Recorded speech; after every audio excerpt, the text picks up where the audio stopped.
এবং মানুষ গ্র্যান্ড মাস্টারের জন্য র্যাঙ্ক পুশ করতে শুরু করে। এতগুলো নতুন ফিচার 25 জুনে যুক্ত হয়। এরপর মানুষ গেমে আগ্রহী হতে শুরু করে এবং মিলিয়ন মানুষ গেমের সাথে যুক্ত হতে থাকে। যখন গেমে 4v4 অর্থাৎ ক্লাস স্কোয়াড মোড যুক্ত হয়, এটি আমাদের গেমে 13ই আগস্ট 2019-এ যুক্ত হয় এবং তখন অনেক মানুষ এটি খেলতে আগ্রহী হয়। মানুষ বারমুডা র্যাঙ্কে ছেড়ে ক্লাসি স্কোয়াড মোড খেলতে শুরু করে এবং এটি সবথেকে জনপ্রিয় মোডের মধ্যে একটি হয়ে যায়। এখানে অনেক খেলোয়াড় একসাথে যুক্ত হয়, যেখানে 4 জন সামনে থাকে আর 4 জন পেছনে থেকে আসে এবং গানের সাহায্যে মারধর করে। অনেকে এটি খেলতে উপভোগ করতে থাকে এবং আগ্রহী হয়। এর ফলে ধীরে ধীরে প্রোগ্রেস করতে থাকে। 6 সেপ্টেম্বর 2019-এ গেমে লেভেল 4 এর হেলমেট আসে। এরপর একটি ছোট মিনি লঞ্চার যুক্ত হয়, যার সাহায্যে আমরা ছোট গ্রেনেড বের করতে পারি। এটি ড্যামেজ দেয়। এরপরে প্লাজমা গান আসে, যা মেশিন গান হিসেবে ব্যবহার করা যেত এবং চার্জ শেষ করলে শত্রুকে মারত। তবে আজকের দিনে এই গানটির কোনো ব্যবহারযোগ্যতা নেই। এরপর নতুন একটি ক্যারেক্টার আসে, যার নাম হচ্ছে জোসেফ। এটি ড্যামেজ দেওয়ার সময় আরও দ্রুত দৌড়াতে পারত।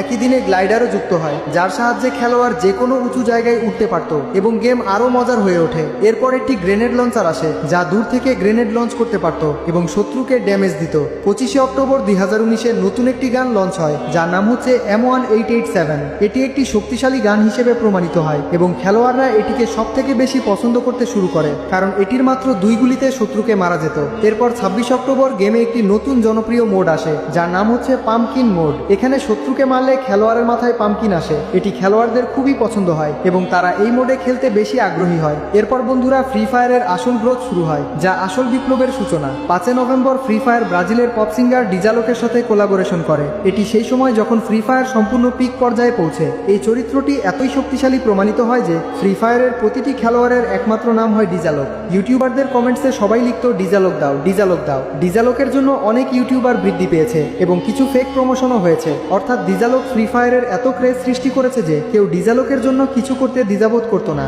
কেউ 30 মিলিয়ন পর্যন্ত ফলোয়ার পেয়েছে, কেউ ইনস্টাগ্রামে লাখ লাখ ফলোয়ার পেয়েছে। অনেক ইউটিউবার শুধু ডিজালোকের কারণে গ্রো করতে পেরেছে। ডিজালোক এতই শক্তিশালী চরিত্র প্রমাণিত হয় এবং প্রতিটি ফ্রি ফায়ারের খেলোয়াড়ের নামে এটি যুক্ত থাকে। এটি গেমে 5 নভেম্বর 2019 সালে আসে। এই গ্রোথকে লক্ষ্য করে ফ্রি ফায়ার স্পোর্টসের সূচনা করে এবং স্পোর্টসের প্রথম ওয়ার্ল্ড কাপ 9 নভেম্বর 2019-এ অনুষ্ঠিত হয়। এরপর ফ্রি ফায়ার স্পোর্টসে আরও এগিয়ে যায়। তারপর আসে 2020 সাল। 2020 সাল থেকে আরও ইন্টারেস্টিং ঘটনা ঘটতে শুরু করে। যেহেতু আজকের ভিডিওটি অনেক বড় হয়ে গিয়েছে, তাই ফ্রি ফায়ারের পরবর্তী গল্প আমরা নেক্সট পার্টে জানবো। কারা কারা পর্ব 2 দেখতে চান কমেন্টে জানান এবং আপনি যদি ফ্রি ফায়ার পছন্দ করেন তাহলে কমেন্ট বক্সে অবশ্যই একটি লাভ রিয়েক্ট দিবেন। আপনাদের যদি ভালো রেসপন্স পাই তাহলে ফ্রি ফায়ারের পর্ব 2 আনবো এবং সেখানে ফ্রি ফায়ারের বর্তমান পর্যন্ত সকল কাহিনী বলবো। তো আজকের ভিডিওটি বেশি বেশি শেয়ার করে সবাইকে জানিয়ে দেন। ভালো থাকবেন, টেক কেয়ার। 2017 সাল, একটা ছোট গেম, সীমিত গ্রাফিক্স, সাধারণ কিছু ক্যারেক্টার, কিন্তু সেই গেমটাই ধীরে